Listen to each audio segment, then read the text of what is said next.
Sobe agora a palco Rui Barata Ribeiro, Security Sales Leader da IBM, com a apresentação Cost of a Data Breach. Olá, boa tarde a todos. Acabaram de me roubar a minha frase introdutória, portanto, eu sou Rui Barata Ribeiro, venho falar-vos do custo de uma violação de dados. Há uma piada velha, desculpem-me essa parte, na indústria da segurança, que é quando um CIO, um CMO e um CISO estão a disputar, portanto, perante o CEO, um orçamento de $1 milhão. E o CMO diz, dê-me $1 milhão e eu faço $2 milhões. E o CIO diz, dê-me $1 milhão e eu transformo a empresa numa empresa digital. E vem o CISO e diz, dê-me $1 milhão e não acontece nada. Isto é o máximo que um CISO, e pensamos todos no impacto que esta simples frase, do ponto de vista de risco, do não acontece nada, tem. Portanto, nós estamos numa indústria que funciona pelo negativo, pela ausência de. E a questão é que, do ponto de vista da indústria, existe pouco trabalho feito sobre esse de que pode acontecer. A tentativa do Cost of a Data Breach, que foi iniciada pelo Ponemon Institute e é patrocinada pela IBM, progressivamente tornou-se um relatório IBM, é um relatório que já acontece há 19 anos. Nós, entre 2023 e 2024, entrevistámos 604 empresas de 17 países, de uma determinada dimensão, e a ideia é conhecermos dessas empresas qual foi a experiência do processo de resposta a incidentes, quais são as estatísticas que se consegue retirar desse mesmo processo e, acima de tudo, a tal ausência de o impacto que esse data breach, essa violação de dados, causou na organização em diversas dimensões. Não vou entrar em muitos detalhes, também para vos manter em suspenso. No fim, vou fornecer-vos o QR Code do relatório, se tiverem interesse. Se quiserem ter connosco, nós temos versões em papel também que têm algum interesse. É uma literatura com alguma densidade, são cerca de 30 páginas, mas é interessante. O primeiro ponto, e normalmente é o data point que mais se segue, o bottom line de todo este exercício é um custo total, que é o custo mediano das violações de dados a nível mundial. Este ano atingiu os 4,88 milhões, tem vindo a estar num platô relativamente estável, desde os 4,82, espero não estar enganado, de 2020. Portanto, o exercício os valores têm sido relativamente consistentes. E para aqueles de vós que estão a pensar, aí são empresas demasiado grandes, em Portugal não se aplica, eu conheço pelo menos 2 casos em Portugal em que os valores não fugiram muito disto. A questão é realmente, e esse exercício mental é imperativo para qualquer organização, é realmente aferir todos os custos associados à resposta ao incidente. E, portanto, há várias dimensões de custos que devem ser considerados. Esta apresentação, na prática, vai tocar em alguns pontos da discussão anterior. Um ponto que foi referido e que materializa aquilo que nós intuitivamente todos conhecemos. O custo médio na área de healthcare praticamente duplica o custo mediano, peço desculpa, relativamente ao custo mediano geral da indústria. Um ponto importante, o volume de multas subiu. Quer em quantidade de empresas, portanto, há mais 22,5% de empresas a pagarem mais de $50 mil de multa relativamente ao ano de 2023.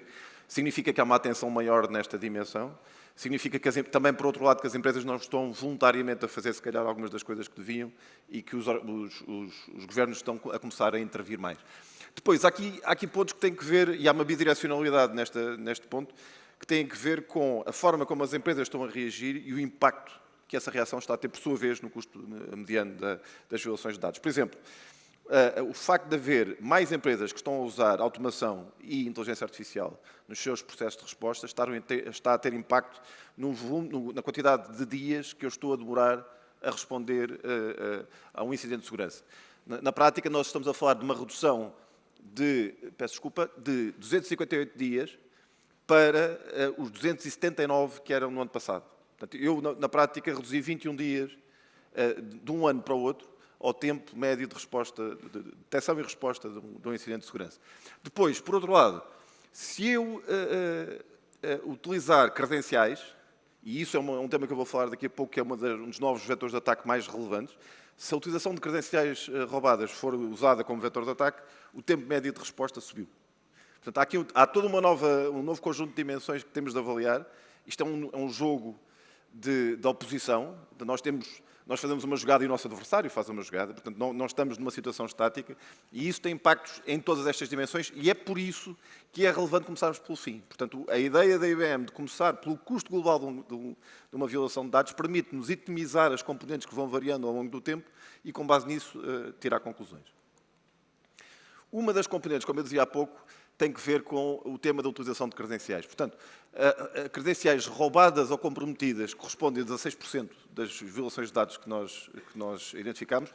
Curiosamente, tem um pouco menos de consequência do ponto de vista de impacto material financeiro, mas o phishing, por sua vez, que pode estar associado nesta dimensão, tem um efeito duplo, que aliás se apercebe também no ransomware, que é, há um volume menor de ataques de phishing, mas os ataques estão a ter mais impacto. O que significa que estamos a falar cada vez mais de spear phishing, phishing cada vez mais desenhado para a vítima, e por isso é que o impacto é maior. Passa-se o mesmo do lado do ransomware. Portanto, há menos ataques de ransomware, mas o impacto dos ataques tem vindo a subir. Uma segunda dimensão que tem a ver com os targets. Portanto, o objetivo primordial de quem ataca tem sido roubar dados. Não tem, na confidencialidade e na integridade e na disponibilidade, portanto, não tem sido tanto impedir, como foi, por exemplo, em 2021, em que houve uma prevalência muito grande de ransomware e a ideia era obter um resgate. Em 2024, começamos a assistir outra vez a um objetivo de roubar dados, com nuances, embora em percentagens pequenas, eu falo nisso no fim, com algumas dimensões assustadoras, nomeadamente situações de harvest now, decrypt later. Ou seja, começa a haver assimetria no jogo de capacidade de decifrar dados. Essa assimetria vai agravar-se com a história do quantum. Portanto, a utilização de computação quântica vai trazer toda uma nova dimensão no ataque. E há situações correntes, há uma particularmente preocupante que aconteceu há uns meses nos Estados Unidos, de roubo de informação cifrada, com uma perspectiva de vir a decifrar daqui a uns tempos. O caso que aconteceu nos Estados Unidos está relativamente sob hush-hush, fala-se de informação que já aparentemente terá sido decifrada. O que, a ser verdade, é verdadeiramente assustador, porque estamos a falar, no mínimo, de RSA 2048 e, portanto, pode haver aqui novas dimensões de preocupação a ter. Uma segunda dimensão, que esta vem de trás, não há aqui grande novidade, tem a ver com a utilização de dupla extorsão ou técnicas desse género, em que eu não só roubo informação, como a seguir obtenho dinheiro por via de não publicar essa informação se me pagar. Uma área interessante que a IBM também analisa é o que é que as empresas fazem depois de serem atacadas. Portanto, das empresas entrevistadas, e isto é interessante porque nos apercebemos de várias tendências, a área onde mais dinheiro se gasta é na resposta a incidentes, curiosamente. Ou seja, eu acho que é mais ou menos autoexplicativo, mas demonstra que não estamos a fazer o que devíamos estar a fazer antes. Aliás, uma das conclusões do estudo é as empresas que testam regularmente planos de resposta a incidentes de segurança têm o valor mediano da violação de dados é menor.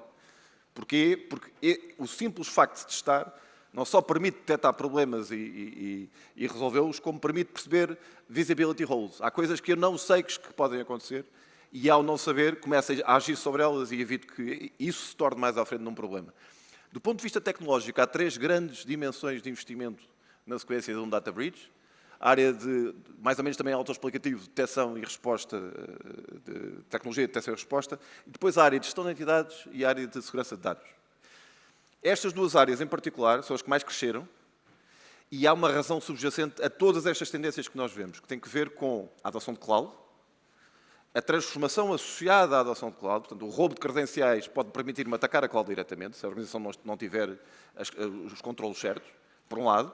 Por outro lado, o tipo de dados que eu estou a colocar na cloud tem, obviamente, impacto. Se juntarmos a isto a inteligência artificial e as iniciativas ainda relativamente iniciais que estão a ser seguidas, a inteligência artificial, Large Language Model, large. A primeira coisa que eu faço, tipicamente, é concentrar dados num ponto específico, seja on-prem ou na cloud.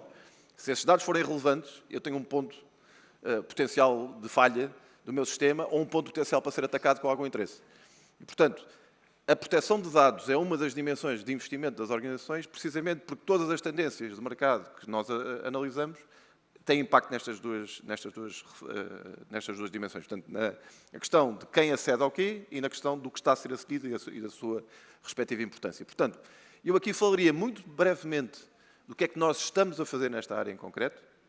A área de gestão de entidades é uma área pouco sexy, tem tido uma enorme desatenção no mercado, numa série de organizações, e isso é provocado pela dificuldade de implementação de um projeto, digamos, à séria de gestão de entidades. Mas as consequências desta situação são, em primeiro lugar, e se calhar mais importante, o haver um aumento de risco, porque eu, entretanto, ao mesmo tempo que desinvesti da área de gestão de entidades, agravei o fenómeno que me obrigaria a gerir as entidades, ou seja, aumentei a superfície de ataque, criei tipologias diferentes, agravei, fiz mais investimento na transformação digital na relação com os meus clientes. Portanto, eu criei outros vetores de ataque e outros pontos de entrada que têm de ser relevantes e têm de ser avaliados. Ao mesmo tempo, tenho vindo a ser pressionado pelos meus auditores para me preocupar com áreas específicas da gestão de entidades. Isso fez com que eu só investisse nessas áreas. E ao só investir nessas áreas, criei inconsistências na minha arquitetura. E isto é o que se passa hoje. Portanto, o que nós achamos, nós IBM, é que perante estes silos, estas ilhas que eu fui criando nas organizações, eu preciso conseguir começar a contar uma história. Começar a ter capacidades concretas. E se eu começar, mais uma vez, pelo fim, pelas capacidades que eu tenho de atingir, o que eu tenho de fazer é um plano entre onde eu estou e para onde eu quero ir. Não é deitar fora, não é comprar tecnologia à toa, não é começar de novo, é perceber que capacidades me faltam, que eu quero ter, e que capacidades tenho hoje face aos investimentos que já fiz. Entre uma coisa e outra, eu tenho que conseguir traçar um plano que vai de um diretório até à monitorização. E nesse ponto concreto, a IBM desenvolveu uma nova capacidade, que é uma capacidade de monitorização em tempo real dos utilizadores para efeitos de gestão de entidades, cuja lógica é utilizar Deep Learning para perceber o que está certo e o que está errado, para perceber se há buracos de visibilidade na organização relativamente a quem está a aceder ao quê e a forma como acede, e relativamente à forma como eu posso responder no domínio identidade, porque parte da dimensão também é essa. Os especialistas de gestão de entidades nas organizações estão na equipa de gestão de entidades, tipicamente. Se o incidente for exclusivo da área de gestão de entidades, mais ninguém da organização terá visibilidade ou capacidade de responder corretamente. Portanto, esta capacidade é para integrar num SOC, mas com o aporte da equipa de gestão de entidades, que, isto é uma opinião pessoal, mas certamente a IBM concordará comigo, é uma área que precisa de enorme investimento, a área de gestão de entidades nas organizações. Esta componente permite-me, precisamente, pelo menos começar ao contrário, não é? Que tipo de ameaças eu posso ter nesta dimensão concreta, nesta camada concreta de identidade, e em que medida é que essas ameaças possam vir a ser dirimidas por tecnologia, por capacidade, por outro tipo de formas. A segunda dimensão que eu queria falar rapidamente tem que ver com segurança de dados. Portanto, a área dos dados é, por definição, a segurança de informação vai lá dar sempre. É por definição, a área core do nosso trabalho. E é onde, frequentemente, a auditoria mais ataca, mas é particularmente, ou mais se enfoca, é particularmente grave pelo ponto que eu referi antes da inteligência artificial. Portanto, a forma como eu giro os meus dados, onde os coloco, onde é que está a governance desses dados, vai ser a chave do sucesso ou insucesso do que viermos a fazer, do ponto de vista de IA. E, mais uma vez, eu não consigo gerir bem a minha IA se não souber onde é que estão os meus dados. E, tipicamente, falou-se há pouco que as organizações sabem onde é que estão os seus ativos críticos. Provavelmente sabem os principais. Não sabem onde está toda a sua informação crítica e também, frequentemente, não sabem porquê que é crítica. Portanto, estes são dois exercícios que são importantes fazer. Um, que é o exercício de começar pelo fim, se eu fosse atacado, onde é que realmente me doía e porquê. E o segundo exercício é que tipo de dados alimentam estes ativos que me doeriam se fosse atacado e porquê, e como é que eu os protejo. Portanto, a IBM tem N soluções nesta área, nós podemos ajudar, de facto, não só a identificar e classificar onde é que estão os dados e criar regras, utilizando machine learning, mais uma vez, para os monitorizar e proteger, como depois analisar vulnerabilidades e conseguir responder para efeitos de auditoria.